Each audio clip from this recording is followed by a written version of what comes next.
সাঁইথিয়া তৃণমূলের দুই গোষ্ঠীর সংঘর্ষে উত্তপ্ত হরপলসা। বীরভূমে অনুব্রত বিরাজ কাজলের যে সমর্থকেরা রয়েছে তাদের সংঘর্ষ। বীরভূমে অনুব্রত বিরাজ কাজলের সমর্থকদের সংঘর্ষ। এই মুহূর্তে যে খবরের দিকে নজর রাখছি, ফুলুর পঞ্চায়েতে বোমাবাজি, তৃণমূলের অভ্যন্তরীণ দ্বন্দ্ব বাড়ল। সাঁইথিয়া তৃণমূলের দুই গোষ্ঠীর সংঘর্ষ, উত্তপ্ত একাধিক এলাকা। এবং আমরা দেখেছি বীরভূমে যেভাবে উত্তপ্ত পরিস্থিতি হয়েছে, অর্থাৎ একদিকে কাজল শেখ, অন্যদিকে অনুব্রত মণ্ডল। এই যে দুই গোষ্ঠীর বারবার বিতর্ক এবং তর্ক বিতর্ক থেকে শুরু করে গোষ্ঠী কোন্দল সামনে এসেছে, তা আবারও প্রকাশ্যে আসলো। শুধুমাত্র এই ঘটনা নয়, বারবার একাধিক ঘটনা দেখা গিয়েছে, বোমাবাজি থেকে শুরু করে হিংসাত্মক পরিস্থিতি থেকে শুরু করে প্রত্যেকটি ইস্যু।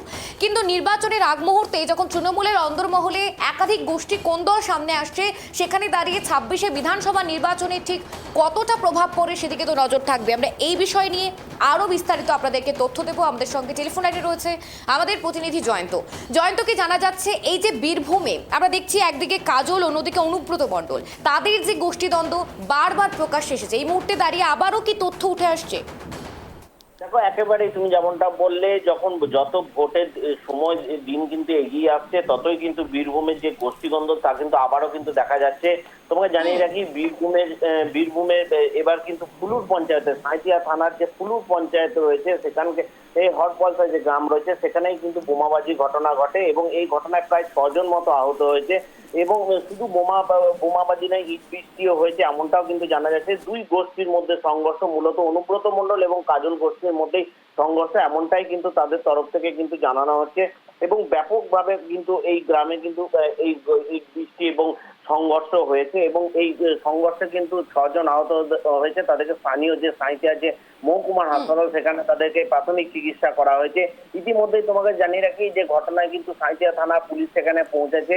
জয়ন্ত, দেখো নির্বাচনের একেবারে কাছে পড়ে গিয়েছে, সেখানে দাঁড়িয়ে বারবার যে গোষ্ঠী কোন্দল, আমরা বিজেপির ক্ষেত্রেও দেখেছি দুই গোষ্ঠীর মধ্যে কোন্দল হয়েছে এবং তৃণমূলের এই গোষ্ঠী কোন্দল বারবার প্রকাশ এসেছে। তার মধ্যে সবচেয়ে উল্লেখযোগ্য বিষয় হলো এই বীরভূম। সেখানে দাঁড়িয়ে নির্বাচনের ক্ষেত্রে কি বীরভূম একটু অস্বস্তিকরণ কোনো কারণ হতে পারে?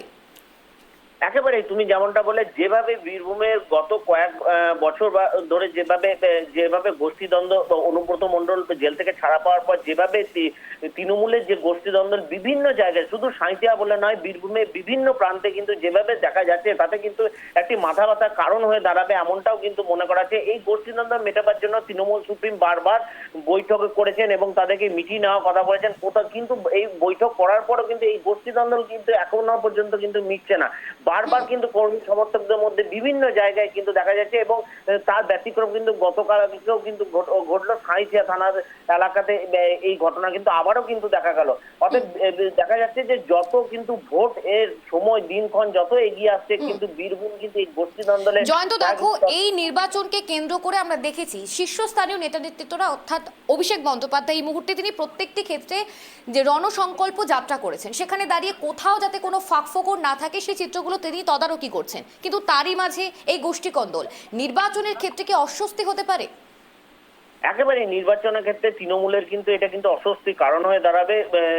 তৃণমূলের সেনাপতি অভিষেক বন্দ্যোপাধ্যায় তিনিও কিন্তু বারবার এই যে বীরভূমের যে গোষ্ঠী দ্বন্দ্বের যে দুই গোষ্ঠী, সেই দুই গোষ্ঠীর যারা মাথা রয়েছেন তাদেরকে নিয়েও কিন্তু বারবার মেটানোর চেষ্টা করেছেন এবং তিনি কিন্তু মিটিয়েও নিতে বলেছিলেন। কিন্তু দেখা যাচ্ছে এই গোষ্ঠীদ্বন্দ্ব কোথাও কিন্তু বীরভূমে কিন্তু থামছে না, বারবার কিন্তু চোখে পড়ছে, কখনো নানুর, কখনো লাভপুর, কখনো বোলপুর, এবার কিন্তু সাঁইথিয়া, কোথাও কিন্তু ব্যতিক্রম হচ্ছে না। আবারও কিন্তু সেই সাঁইথিয়ায় কিন্তু এই গোষ্ঠীদ্বন্দ্বের ছবি কিন্তু দেখা যাচ্ছে এবং এই হরপলসা গ্রামেই কিন্তু গতকাল ব্যাপকভাবে কিন্তু লাঠি সোটা দিয়ে হামলা করা হয়। দুই গোষ্ঠীর মধ্যে কিন্তু ব্যাপক সংঘর্ষ কিন্তু আকার ধারণ করেছে এবং যত ভোট এগিয়ে আসছে, যারা বিরোধী রয়েছেন বিজেপির পক্ষ থেকে মনে করা হচ্ছে এই গোষ্ঠীদ্বন্দ্ব কিন্তু তাদের আরো বাড়বে তৃণমূলে, এমনটাও কিন্তু তাদের তরফ থেকে কিন্তু মনে করা হচ্ছে। জয়ন্ত, যে ফুলুর পঞ্চায়েত যেখানে বোমাবাজির এই ঘটনার খবর উঠে আসছে, সেখানে দাঁড়িয়ে সাধারণ মানুষের নিরাপত্তা নিয়ে তো একটি প্রশ্নচিহ্ন দেখা যাচ্ছে জয়ন্ত। একেবারে সাধারণ মানুষ কিন্তু এই নিয়ে নিরাপত্তাহীনতায় কিন্তু ভুগছে এবং তারা কিন্তু গোটা বিষয়টি নিয়ে তারা কিন্তু আক্ষেপ প্রকাশ করছে যে কিভাবে তারা কিন্তু এই গ্রামগুলিতে থাকবে, সে নিয়েও কিন্তু প্রশ্নচিহ্ন কিন্তু উঠে আসছে। কেননা যত দিন এগিয়ে আসছে, গ্রামের মধ্যে যেভাবে এই গোষ্ঠীদ্বন্দ্বের ছায়া যেভাবে চোখে পড়ছে, তারা কিন্তু গ্রামের বাড়িতে থাকতে কিন্তু অনেকটাই কিন্তু আতঙ্কিত মনে করছেন। যেভাবে রাতে বেলায় গোষ্ঠীদ্বন্দ্বের যেভাবে উত্তপ্ত হয়ে পড়ছে বিভিন্ন গ্রামগুলিতে, এবং গ্রামে যারা বাসিন্দা রয়েছেন তারা কিন্তু অনেকটাই কিন্তু আতঙ্কের মধ্যে দিন কাটাচ্ছেন। যেমন এই ফুলুর পঞ্চায়েতে যে হরপলসা গ্রাম রয়েছে, এই গ্রামেও কিন্তু কালকে যেভাবে ঘটনা ঘটেছে সকাল থেকে কিন্তু মানুষ অনেকটাই আতঙ্কে রয়েছে। যদিও বা পুলিশ সেখানে কিন্তু রয়েছে, কিন্তু পুলিশের উপর কোথাও যেন তাদের ভরসা খুব একটা নেই, এমনটাও কিন্তু তারা কিন্তু জানাচ্ছেন। ধন্যবাদ জয়ন্ত। আমরা যে খবরের দিকে নজর রাখছি, সাঁইথিয়ায় হিংসার ঘটনা, এলাকায় নিরাপত্তা জোরদার। অর্থাৎ নির্বাচনের আগ মুহূর্তে যেখানে দাঁড়িয়ে পুলিশ প্রশাসন থেকে শুরু করে একাধিক বিষয় হচ্ছে, সেখানেই আবারও দেখা যাচ্ছে বীরভূমে উত্তপ্ত পরিস্থিতি। বীরভূমের সাঁইথিয়াতে ঘটেছে এই ঘটনা, যেখানে বারবার একদিকে অনুব্রত মণ্ডল, অন্যদিকে কাজল শেখ, তাদের মধ্যে যে বাকবিতণ্ডা বা অভ্যন্তরীণ গোষ্ঠীকন্দল তা বারবার প্রকাশ্যে এসেছে। নির্বাচনকে মাথায় রেখে যেখানে অভিষেক বন্দ্যোপাধ্যায় থেকে শুরু করে মমতা বন্দ্যোপাধ্যায় তারা বারবার জনপ্রচার সারছেন এবং মানুষের কাছে বার্তা বহন করছেন, সেখান থেকে দাঁড়িয়েই যখন এই গোষ্ঠী কোন্দল সামনে আসে তখন নির্বাচন প্রথমেই মাথায় আসে, কারণ নির্বাচনের ঢাকে কাঠি পড়ে গিয়েছে।